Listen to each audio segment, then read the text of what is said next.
Hello, welcome to another episode of the Stretty Cast. This will be uploaded on Stretty News TV as well. I'm delighted to be joined by Natalie. Natalie is the founder of the Barmy Army. Tell us a bit about that before we get started in our conversation, Natalie. Hiya, Dale.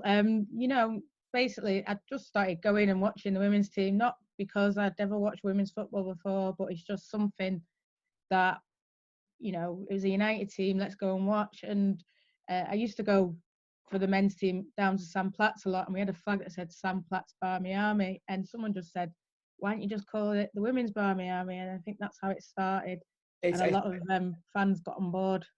I've seen it on social media a lot. Not just post about that with the group of people that you're associating with, and it's catching on quite a bit. There's a lot of excitement around the women's team. Yeah, definitely. I think women's football is really growing. I think from the World Cup, people are really interested, and obviously, Man United getting a team, people want to come and see it, want to see what it's about, and we're just supporting the same way. I'll be in Old Trafford singing, so why shouldn't I go to Leigh Sports Village and watch the women and sing sort of similar songs? Just get me started on the women's team. So Casey Stoney came in, had to kind of basically rebuild the team by herself. The process of that and the players she brought in, how many of them were successful at the very start? Because last season, they walked it.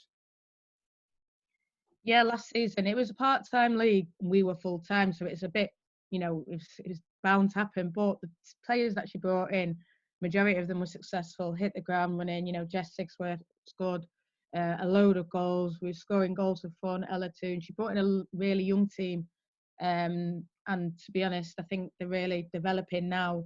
A lot of, England internationals, under 21s, Scotland under 19s. So, it's a very British team. She obviously added a lot more experience this year, what they needed for the WSL, going into like the full-time professional league. But I think she's done well, even getting a group of 21 players within a matter of weeks together, and to play as a team and to be scoring goals the way they did. You can only give her credit for that. Obviously, there's a massive pull factor with Manchester United. It's the biggest club in the world. Well, Casey Stoney coming in as manager, she was also a big name in women's football. Yeah, over 100 caps for England. She'd been a player manager before. She, won loads of trophies during her time. So a lot of players, when they do come in, they say Man United, the biggest club in the world, but they also say, I came in for a person like Casey, an ex-player. She'd really, drilled it down into them. And to be fair, she's drilling in that United way, always winning, beating City, beating Liverpool. That's what it's all about. And bringing you through. That's what you want to see, United fans. I think with Casey Stoney, I've seen a lot in the media. She's quite outspoken and she's quite on things. Like she's strong opinion things, which is, I think, what you want as a Manchester United manager. You don't want someone that's afraid to say what they think. And I think that comes across the players as well. This season, obviously, a bit more difficult, top division. They're currently sitting in fourth with City on top and Liverpool in eighth at the bottom. Tell us about this season, because I watched one of your videos when you were reviewing one of the games and you mentioned how some of the players were yet to score their first United goal that could be playing on their minds, but they're not exactly blowing away teams like they were in the lower division. We need patience here, and this is the top division. Do you think maybe next season, when football comes back from COVID-19, that we could challenge at this level? I think now there's a third is now Champions League, so fourth is a really good spot. If you said, Man United fourth, that's what the men's team are aiming for. But because it's a smaller league, fourth coming in off basically just being promoted is a great achievement. So I think, yeah, there needs to be patience from fans. Obviously, the very first year we were blowing teams away 6, 7, 8. So I think this year it's full time playing in a professional league. Last year we could maybe slip up a bit, part-time teams. It wasn't as difficult, but this year, you make a mistake, it's going to cost you. You don't take your chance, the other team will go up the other end and score. And I think that's what we've seen. I've seen that game that you're probably referring to is players feeling anxious that they have to perform for the fans, or that they have to do this, or they're expecting this. And, Man United is a big club, everyone's sort of watching worldwide. So I understand where they're coming from, but I think just take it easy, because I can definitely see us finishing, we've beaten City this year. Obviously, Liverpool is sitting bottom, but we've beaten City. We can compete against the big teams. So I can definitely see us finishing in the third spot, getting a Champions League. That should be the aim for me and other fans. So hopefully they can do it. But, even if it's just closer to that top three, because they're like the real stellar teams in the WSL, and just getting close to that and competing with them, that's what we need to be doing. I have to ask about social media nowadays, because you look at the first team with the seniors and you look at the constant abuse some players get. Jesse Lingard, he could put a picture of him posing and he gets non-stop abuse. Women's team, any player singled out, any player, or is that kind of mentality in the stands at women games? Never in the stands, like all the players always get supported. But what they've said, even Casey said it, it's better to have a bit of criticism. Obviously, if a player has a bad game, you need to come out and tell him. And the stuff that Jessie gets and other players sometimes is out of order. And I don't think it's ever gone that far. But, there's been times where you've expected more from a certain player, and when they haven't delivered it, you just have to say that wasn't good enough. And I think with United fans, a lot of us coming from the men's game, having that kind of attitude, it's maybe been a shock to some players. I'm not saying it's we're always applauding them. Obviously, when the game's on, it's all 100%. But if you think someone's made a mistake, it's that's sort of an attitude that's coming around in the women's game a lot more. Don't know if people are seeing, but Phil Neville's getting a lot of abuse, and that was probably never before in the women's game. But for me, I think it's good that, not abuse, but good that criticism's coming out, and because you're judging it the same way that you would the men's team. And if something's going wrong, it needs to be said, in my opinion. No, absolutely. That's part and parcel of football. But I think more so with the abuse on social media, like the Lingard get, sometimes it's taken away from football. It's nothing to do with football. It's almost scapegoatism. It's constant. But who's been the best player this season? Has it been a new player? Has it been a player there last season? Who stood out? I think for me, it's going to be players last year. Lauren James, I don't know if anyone's ever seen her, but she is absolutely phenomenal. She does things with the ball I've never seen before. When I first saw her last year, and yes, she was playing against part-time teams, but I thought, wow, this girl, it reminds me of like a Ronaldo coming in, like 18, doing things that you've never seen. It's amazing. I also think Leah Galton, she's really stood out. A Ryan Giggs type winner, just bombs down the side, whips balls in, beating players left and right. It's been amazing. But, a player that's come in, Hayley Ladd, central defensive midfielder, I think that's really made us solid. Tough tackling. That's what the kind of player I like to see. So, those are the three. I know people might want one, but I can't separate it really. You mentioned Casey Stoney, you mentioned Philip Neville. Neville, as you mentioned, lots of negative publicity about him. But since Casey Stoney took over the United job, there's always been kind of whispers about her getting the England job at some point, and that obviously comes from her background as a player, and now as you could say a successful manager and what she's done at Manchester United. Is there fear that could happen, that England could come and take her? I think there's always that fear. I mean, for me, she's like, when you said it, Dale, you said the way she talks like a proper United manager, and that's something that it's really brought like a light into the club. It's really, made others step up. Her and Ollie, like, I think they chat to each other regularly, whether they share things. She's got this thing where it's called Team United, and they do little like activities together. WhatsApp groups now with what COVID's going on. I think we'd really miss her. Obviously, no one's ever bigger than the club, and so if she did go, we'd move on, we'd get someone else. But I don't see her going now. I think she's got so much more to learn. I think she wants to do a project with this team. I'm hearing like 5-year plans, 6-year plans. She's got a contract until 2022, I think.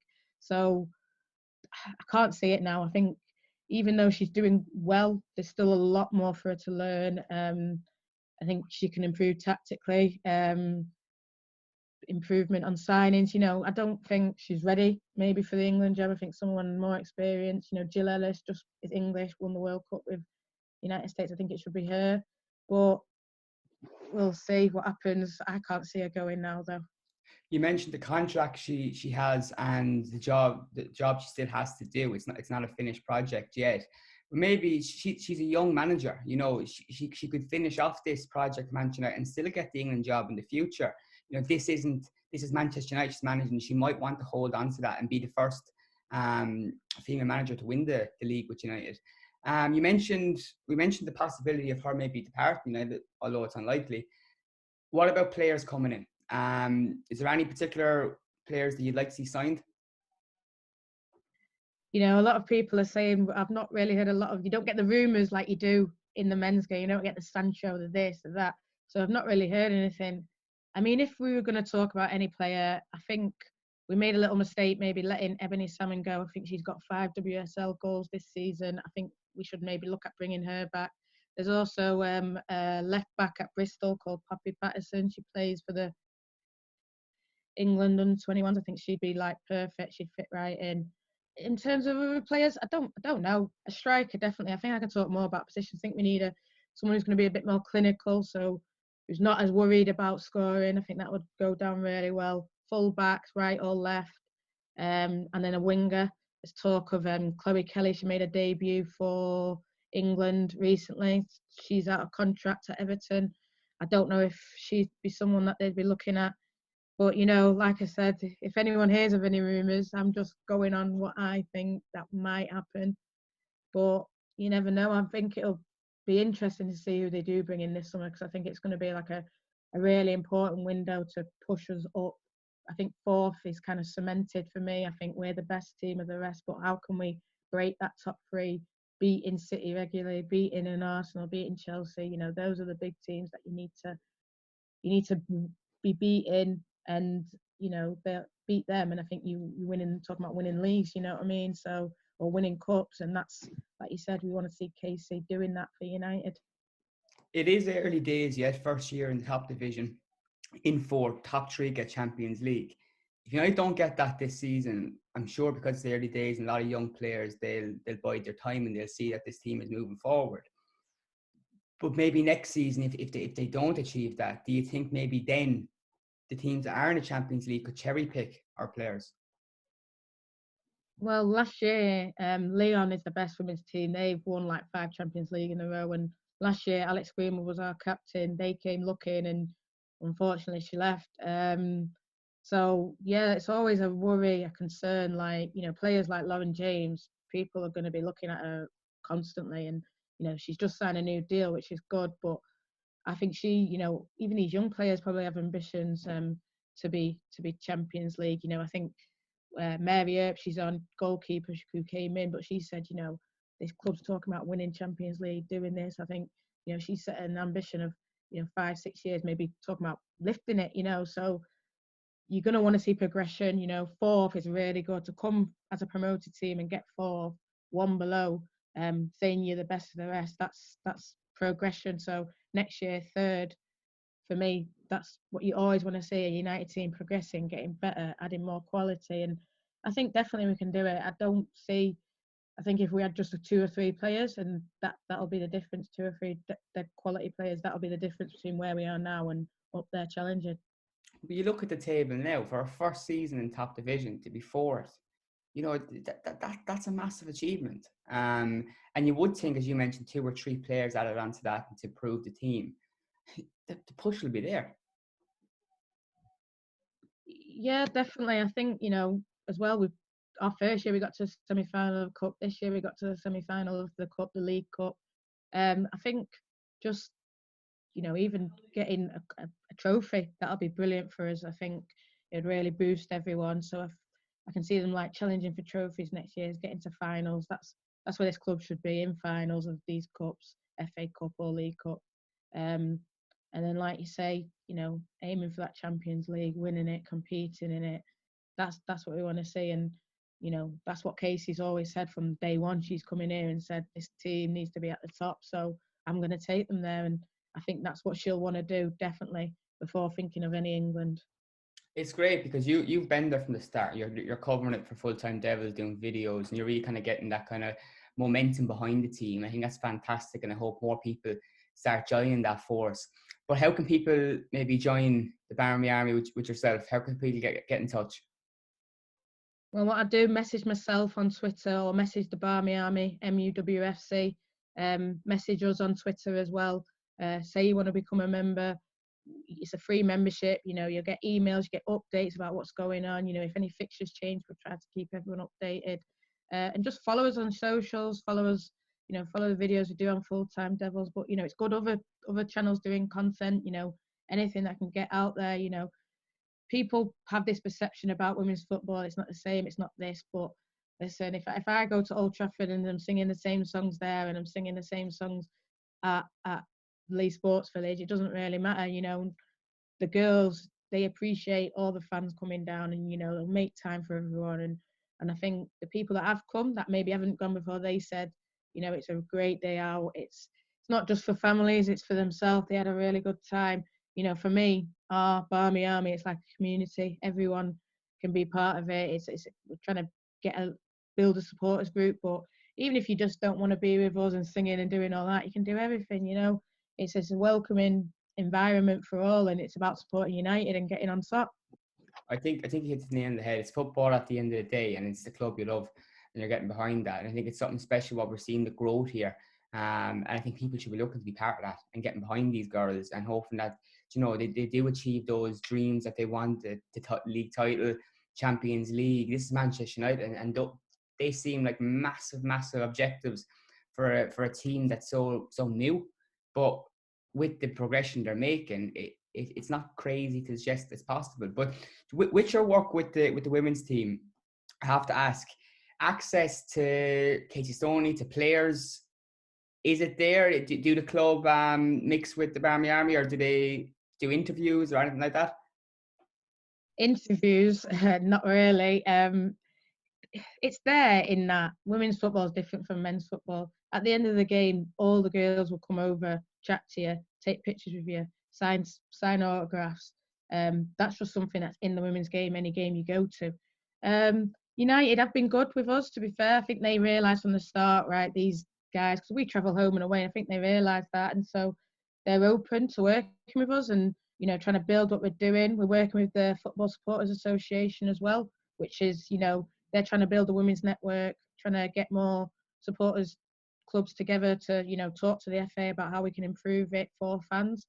So there is that there. You know, it would be nice. Channels like yourself, channels like Full Time Devils, we're not looking to do anything negative. If anything, we're looking to highlight the women's game. So it would be nice if there was some leeway with that, with, say, you know, the club letting players talk on an interview. But, you know, maybe they'll see that it is just, you know, growth. It's growth for us all, and they'll do more kind of things like that. But I'm not holding my hopes up for United to do that. I don't think it'll happen soon. But, you know, they did there's a documentary out. It's called History Makers, and it's about our first season. And even though they actually invited us in and they did an interview on us, they didn't use it in the thing. But it was nice of them to think of us like that. You know, the girls have always, you know, interact with everyone on Twitter, interact with everyone on Instagram. That's what they've always done from the start. So, you know, it's a different world in a way to Old Trafford and 75,000 people and all that. You know, that you come, you be part of what we're growing here, and you'll see the benefits in terms of that kind of thing. Natalie, absolute pleasure to have you on, and please make sure you go and direct it to the Natalie's Twitter accounts and the Barmy Army and get involved in that. It's really good what you're doing, and you know, you're really backed it. I've seen all the videos you've put up of Full Time Devils, constant analysis and stuff. It's really impressive, and thanks a million for coming on today and speaking to us. Thanks a lot for having me on. I really appreciate it. You know, any chance to talk about the girls, I always will. I want to get the name out there. So, you know, if ever like people are at Old Trafford and the next day, you know, they know the women's on, just come down. You know, you'll have a great time. I can only say, and you know, they appreciate all the support. Everyone does. You know, it's a real community there, and it's great. It's growing. I love to see it. Just before we go, because you touched on that, and it's very important. You mentioned the community aspect around this, and I think that's something a lot of people that just follow the men's senior team, they complain that that's gone out of the game nowadays with with the commercialism and the money involved in the game. So maybe if people are lacking that aspect of football, get down and support the girls. Because as you can see here, Natalie's really enjoying it. And I think that it's something that we shouldn't just express it, because if United are winning games, no matter what level it's at, we're all happy, aren't we? United winning is all I want. Whether it's the men, women. I mean, the more teams that I suppose you follow, the more joy you'll get. Imagine it like a double weekend: the boys win on a Saturday, the girls win on a Sunday. It makes it all worthwhile. Absolutely. Well, look, that's a pleasure. We'll speak to you again in when football's back, Natalie. We'll get you on again to speak about the women's team again, because I really enjoyed this. And again, make sure you like, subscribe, leave a comment. Any questions you might like Natalie to answer, I'm sure I'll get them to her at the Barmy Army on Twitter, and I'm sure she'll be there to respond. Thanks a million for listening, and we'll see you again soon.